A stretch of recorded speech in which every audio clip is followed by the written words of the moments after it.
अपनो सीएम कमाल के नेता छै हैं? देश में एते बरखा भ रहल छै तैयो अपन दौरा रद्द नहीं केलक। यह होइ छै निष्ठावान नेता। लागे छै बाबूजी आई बेर बाढ़ राहत कोष के लेल मोट फंड आबा वाला छै। वरना एतेक वर्षा में के हमरा समाज के देखत।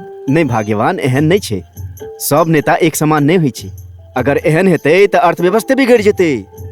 पर जनता तो मस्त भ जैते। अरे आई नेता सबके अपन मौत से तो फुर्सत छै नहीं कि खाक समाज के संभारते। ओनहु हमर सबक नेता काज की करे छे। नहीं नहीं भाग्यवान एहन बात नहीं छे। अगर एहन रहते तो अपन देश दुनिया में तेसर स्थान पर नहीं रहते।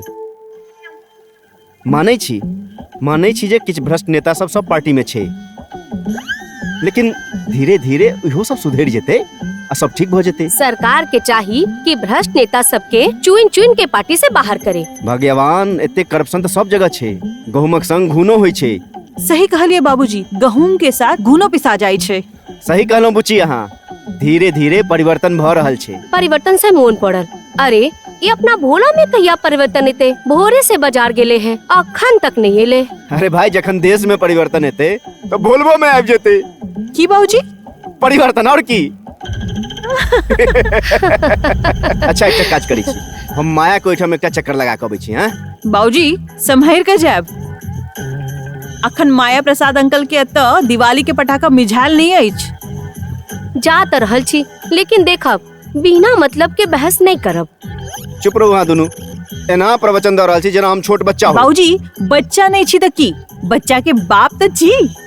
तू नहीं सुधर में समारू एकरा। अजीब दोस्ती छे इनका दोनों के। सैया मन भाई ना, पर सैया बिन रहलो जाए ना। अरे एहन कौन खबर छपल छै जे तू अपन आँख एतेक जुम कर रहल छै तुम दबा के? डैड हम नंबर चेक कर रहल छी। कथी के नंबर? डैड लॉटरी के नंबर चेक कर रहल छी हम। दिवाली पर जुआ खेले से तोहर जी नहीं भरलो कि तू अब लॉटरियो खेलना शुरू कर देला? हमर दौलत तू अहिना जुआ में उड़ेबे तुम दबा के? डैड हम अहाँ के दौलत लुटबा के बात नहीं कर रहल छी, बढ़बई के बात कर रहल छी। यस। अरे बेवकूफ, लॉटरी से केकरो भला नहीं भेले हैं आज तक। ऐसा सिर्फ सरकारी ताकत भला होय छै, बुझले? अरे भोरे भोरे हमर फूल सन बच्चा के किया पछा पड़ल छी अहाँ? फूल? अरे ब्लडी फूल छै।